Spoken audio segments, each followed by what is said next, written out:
women. মেয়েদের কোথায় হাত দিলে মেয়েরা রেগে যায়? মেয়েদের কোথায় হাত দিলে মেয়েরা রেগে যায়? ছি ছি, এটা কোনো প্রশ্ন হলো? শোনা গো আমার। এটা খুবই ইজি একটা কোয়েশ্চেন।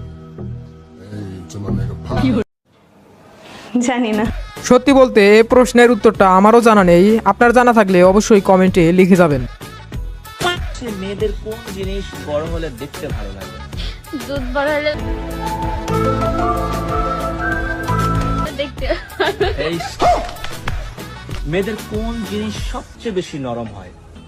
মেয়েদের সবচেয়ে নরম হয় এই জিনিসটাই, কি সেটা? ওনার পিছন সাইডে যে পাছা ওইটাই নরম হয়। শীষ। না না, কি প্রশ্ন করলো আর কি উত্তর দিল, দেখুন একেই বলে অস্থির বাঙালি। আর মেয়েদের বুদ্ধি কোথায় থাকে আপনারাই বলুন তো একবার।